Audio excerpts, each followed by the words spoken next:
This is the only speaker. Can you move it to the middle?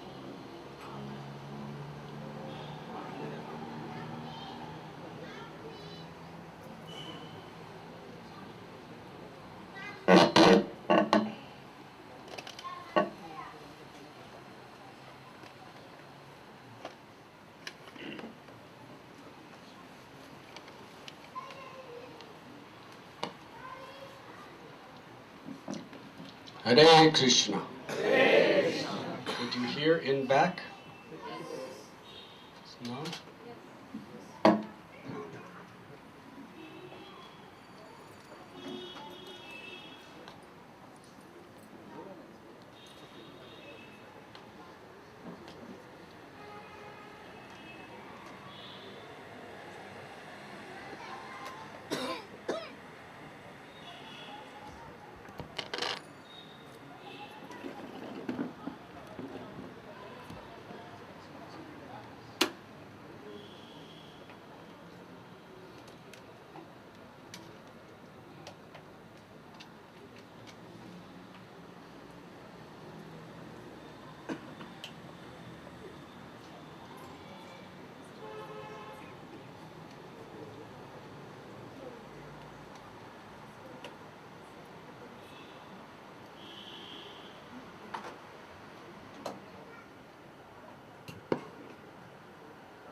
Hare, Hare.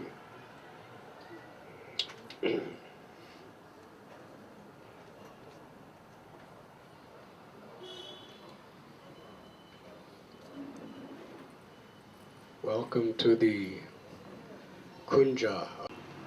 Shri Radha Madan Mohan are performing their eternal pastimes in the spiritual abode of Murli Mohana Prabhu.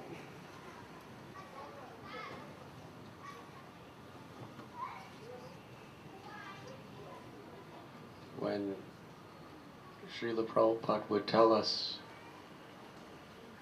that we should keep Krishna in the center of the household,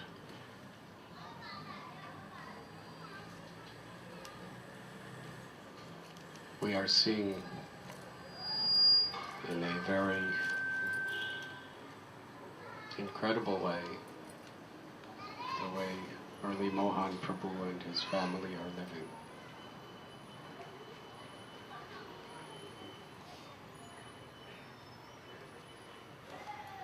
The philosophy of bhakti is to offer the best we have for Krishna. When I come here and see the devotion and the spiritual standards of the worship here between Murli Mohanji Prabhu and Radha Madan Mohan,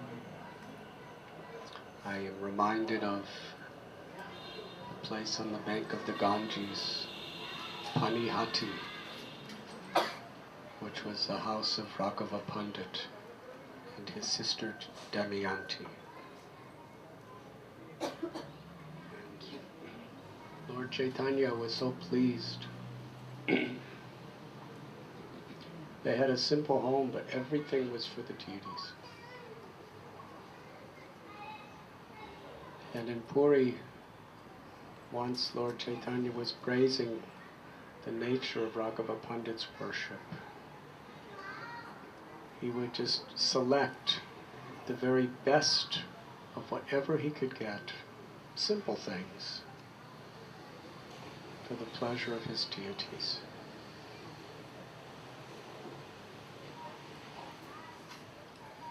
And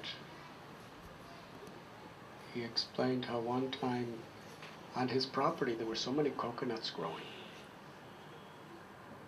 But he heard of a very sweet coconut tree some long distance away. So he went all the way to that place and got those coconuts. With great effort.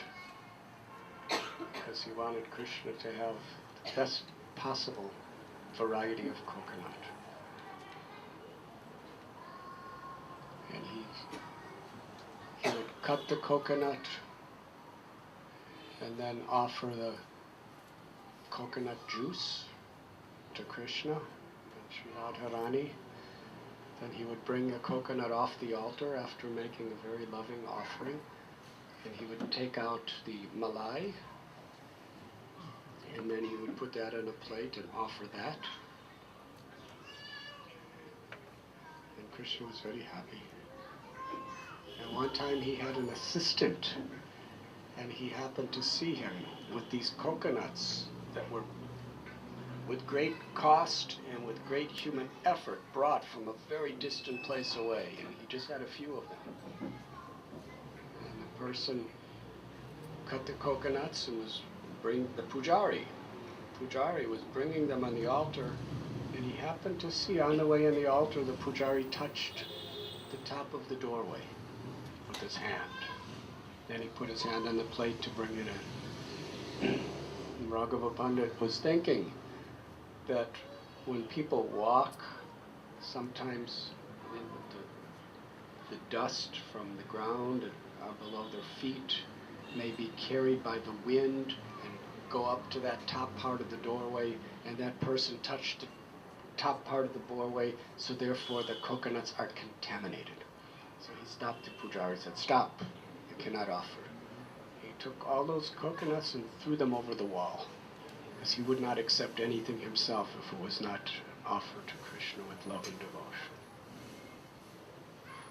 And Srila Prabhupada explains that from a materialistic point of view, it seems like he had some sort of phobia of germs. There are people like that, where they're really afraid of getting some bacteria or germ. But Raghava Pandit was not like that. It was his love, his very unique and deep form of devotion. That everything has to be absolutely best. And in his offerings, he was conscious of every subtle detail. Everything had to be just right for Krishna in his heart.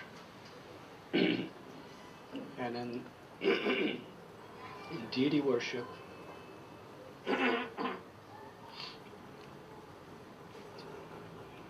detail is very much a way of expressing our devotion. Some pujaris, we make beautiful darshans for the public to see, which is a beautiful act of devotion, because pleasing the devotees is pleasing to Krishna. But there are some subtle details that nobody in the world may ever notice, but Radharani notices every detail. And Madan Mohanji notices every detail. And therefore that conscientious focus on detail is a very special quality of bhakti. And in many ways that's what it means, the best, offering the best we can to Krishna. It doesn't mean something necessarily very expensive. Because Krishna especially likes to be decorated with flowers. Flowers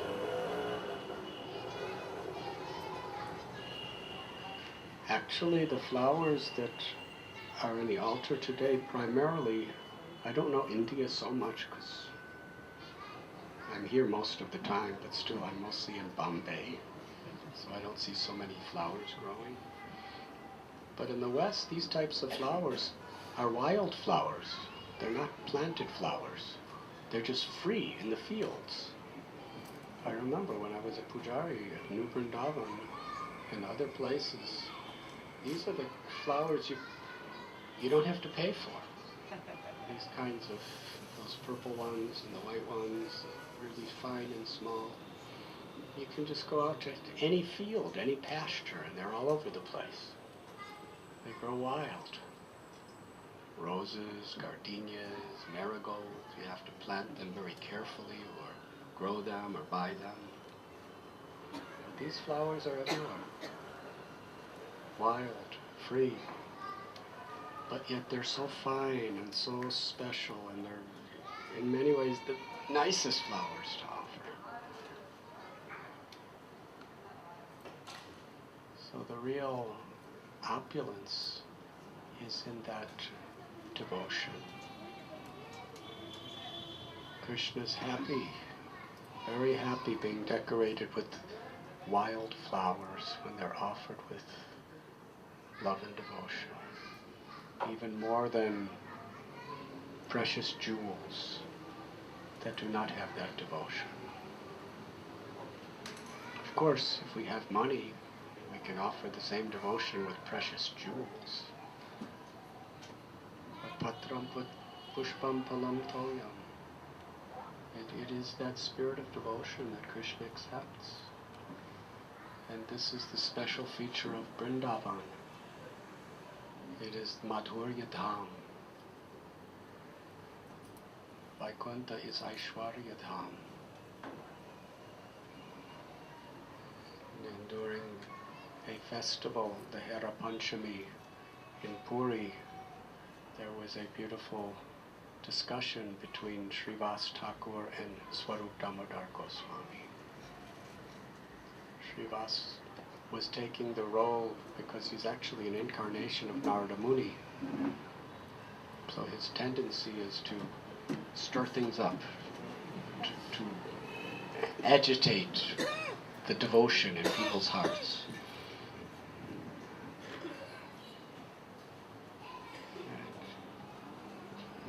He said to Swarup Damodar, what is this Vrindavan? Your gopis, they just, there's some peacock feathers laying in the ground, and there's some of these little wild berries called gunja, and some grass, some cows are grazing. What is this Vrindavan? My goddess is Lakshmi. She lives in Vaikuntha. There are golden thrones and bejeweled ornaments. Everything is very majestic, glorious.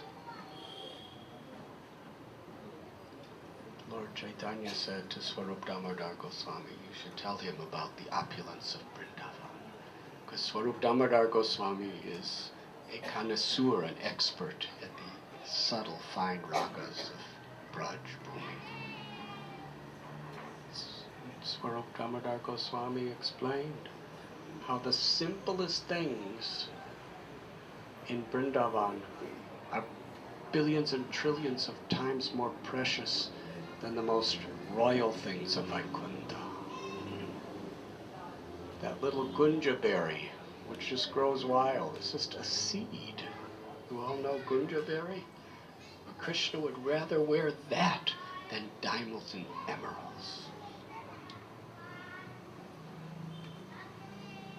It's not even a plant, it's just like it just grows wild.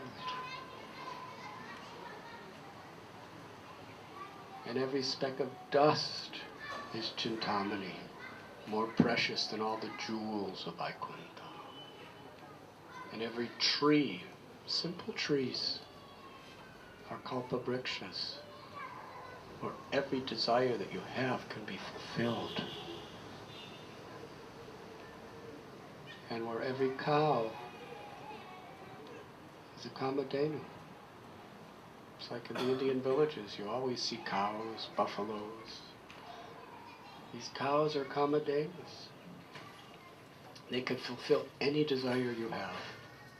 They can give any amount of milk according to how much you like. And that milk it makes you have good health, and it makes you very strong and very happy, and nourishes love for Radha and Krishna.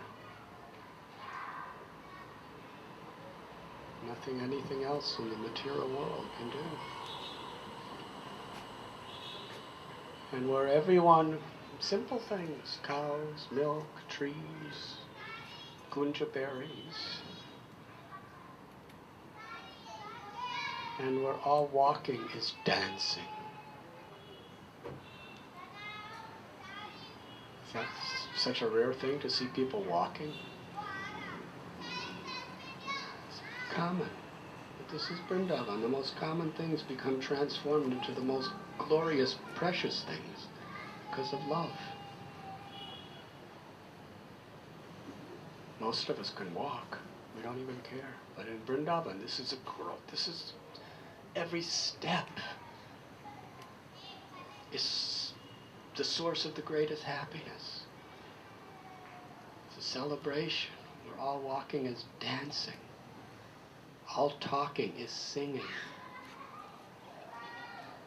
And the ultimate opulence of Vrindavan is wherever you go, you hear Krishna's flute.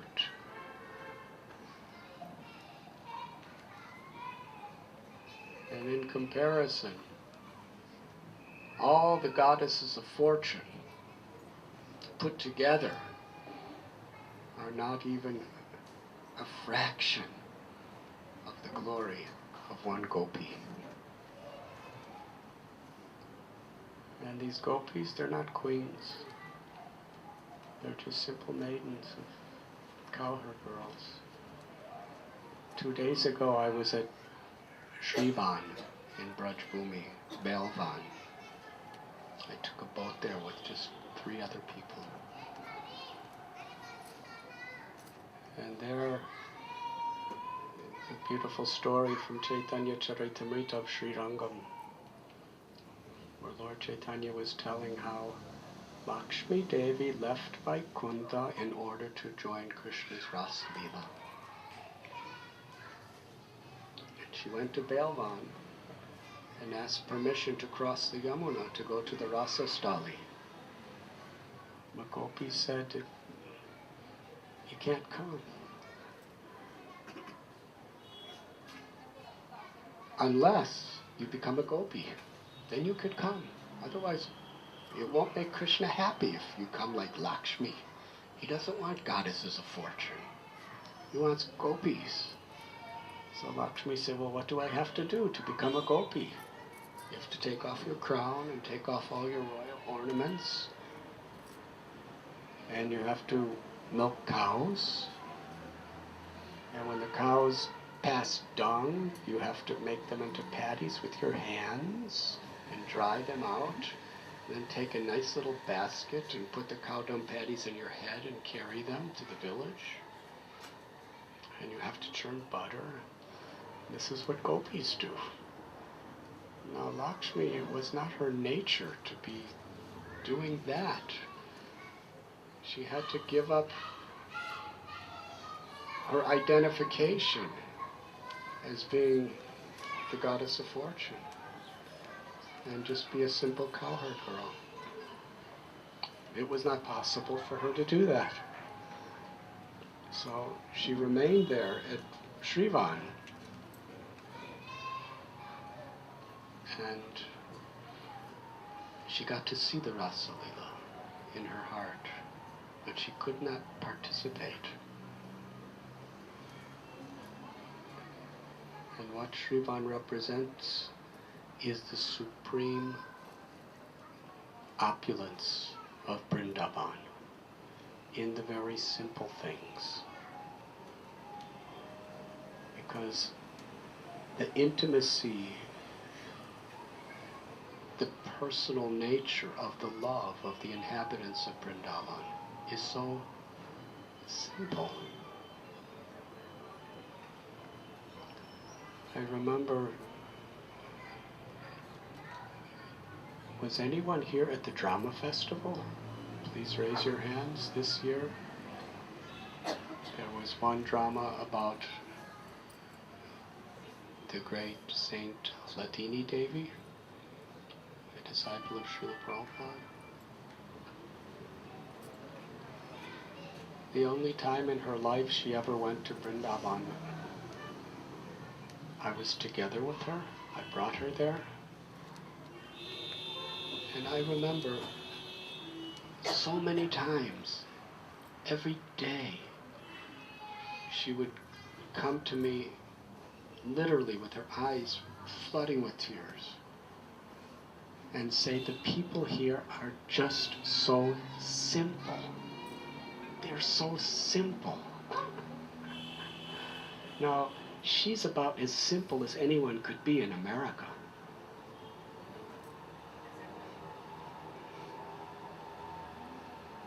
She would, where she was living in the community, she would chop down trees with an axe, no electrical stuff, and then make firewood and make a stove and cook. To get water, she'd have to run and throw a bucket into a very deep well and pull up the rope. There was no cranks or anything, just pull it up like this, pour it in the pots. And this is how she would cook. There was hardly any heat, and in the winter it was at least this much snow. She'd have to cut wood to keep the deities warm. She was a pujari and a cook. And she always had really simple clothes. But when she went to Vrindavan and she saw the people around Nandagang and Badarsana, the simple farm people, of course this was some years ago before all the hoardings and five-star hotels came up. But this enchanted her. These people are just so simple. So simple. They don't need anything. They're happy chanting Hare Krishna. They're happy chanting Radhe Radhe. They're happy just carrying a piece of cow dung. They don't need anything. And that fascinated her. Love and total simplicity. And she was saying, this is the greatest opulence I've ever seen, to be happy with just these very, very simple things that anyone could have. And Vishwarup Prabhu was just, when I was there at Barsana 2 days ago, he was telling me about one night during the Barsana Cataract Eye Camp in the ward. There's about 30, 40 people in this ward sleeping in one room. In the middle of the night, because we have like caretakers who watch to make sure everybody's all right, because sometimes people are in pain. These are the people who had just had their eye surgeries. It was dark in the middle of the night. They heard this lady going, Radhe, Radhe, Radhe, Radhe. It was like, Radhe, Radhe, Radhe, Radhe. Radhe, Radhe, Radhe, Radhe. Radhe, Radhe, Radhe, Radhe. They thought she's in pain. They wanted to help her. So they went to all the beds looking for who it was who was in pain. And they found everyone was sound asleep.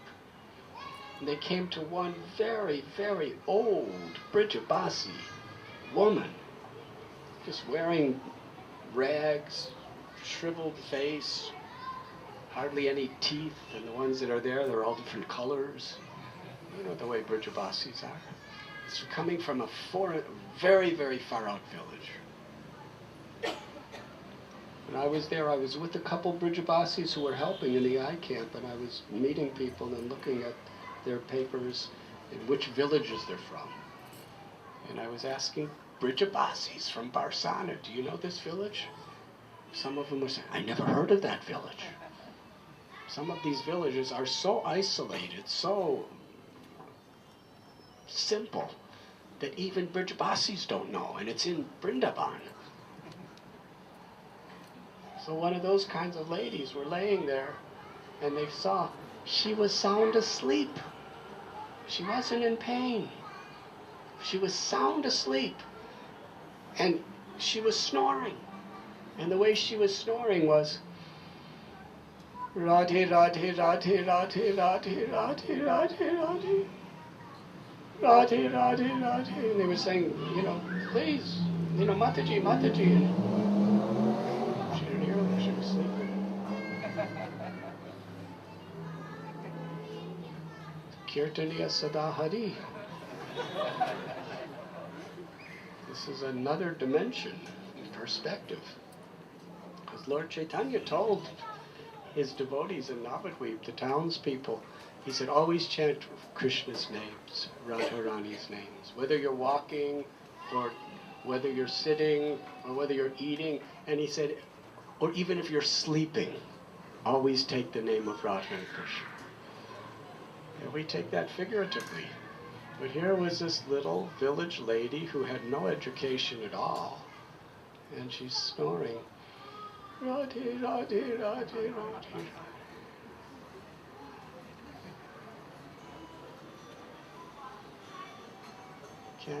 You can't buy that type of sleep.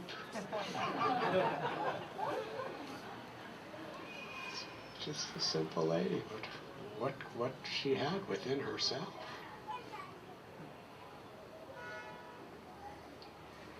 So simple flowers, but how beautiful.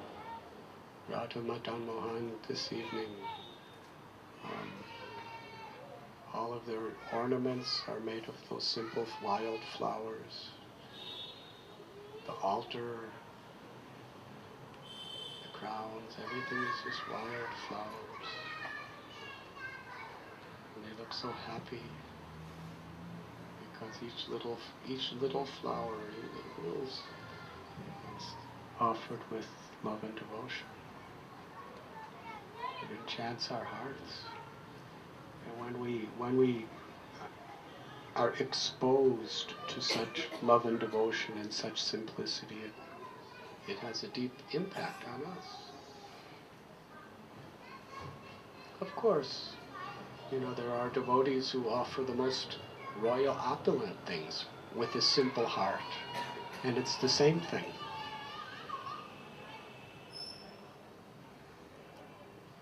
Bhaktisiddhanta Saraswati Thakur said this is the basic foundational principle of true bhakti is simplicity. King Prataparudra was living in a royal palace, wearing a crown, sitting on thrones.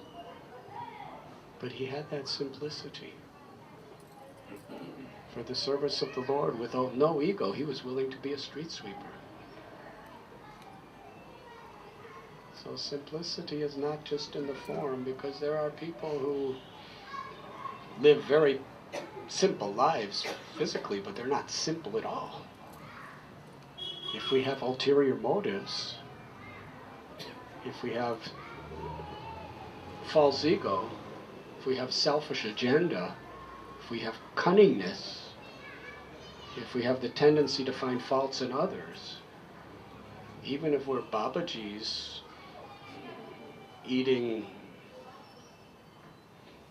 monkey berries and sleeping on the ground, we're not simple at all. Even wearing a loincloth. Living in brahmachari ashram is not simplicity in itself. And living in a palace is not simplicity. Because real simplicity is the heart. Where simple things make us happy. Simple loving exchanges. Simply chanting Hare Krishna. Simply making Krishna happy. Whether it's a little flower or a diamond. There's no cunning, no duplicity. And that simplicity is Vrindavan.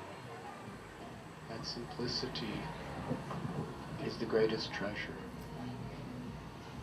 Today, Basant Panchami, actually it was yesterday, but we're celebrating today. So, it's today, even though it was yesterday, because of Murli Mohana Prabhu's devotion. Basant Panchami jumped from one part of the calendar to the next. That is the power of a bhakta.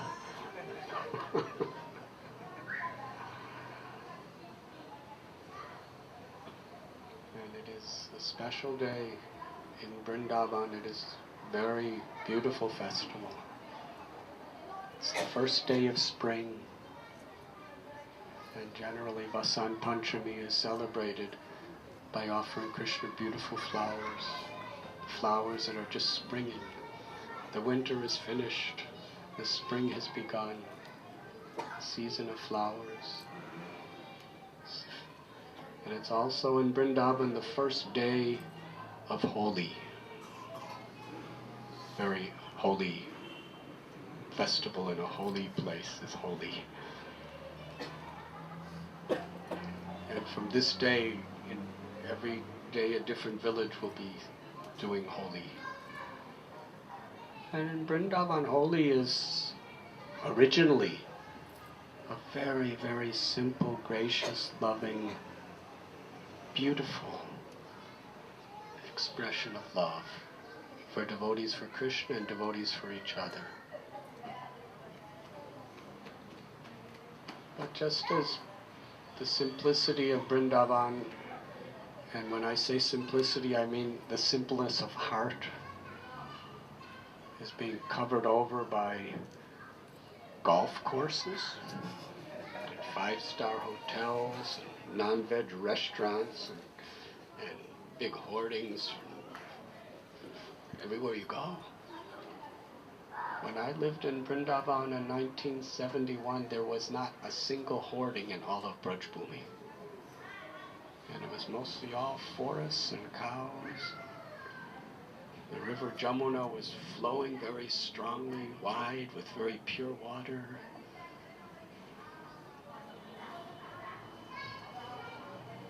And nobody ever asked for donations there. Everyone was just there for Krishna. Nobody wanted anything. They knew where to get their rotis by begging, and that was good enough. Much has changed. But at the same time, the spirit of Vrindavan.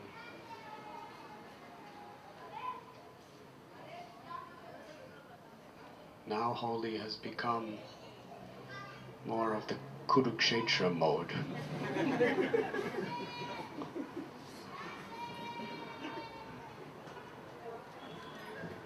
People are ready.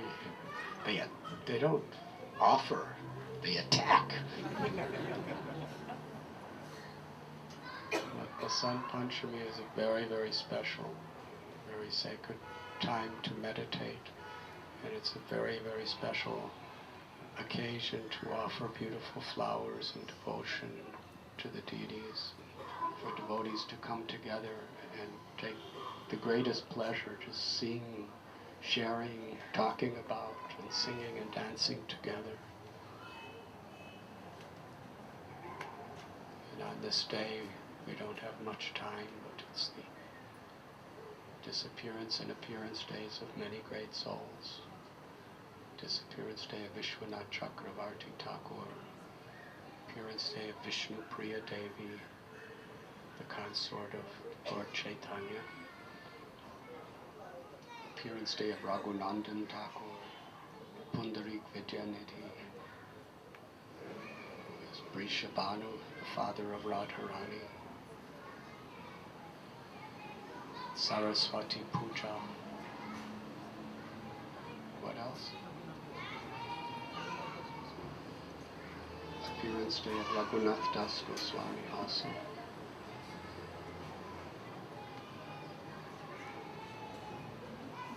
We thank you for being with us. And now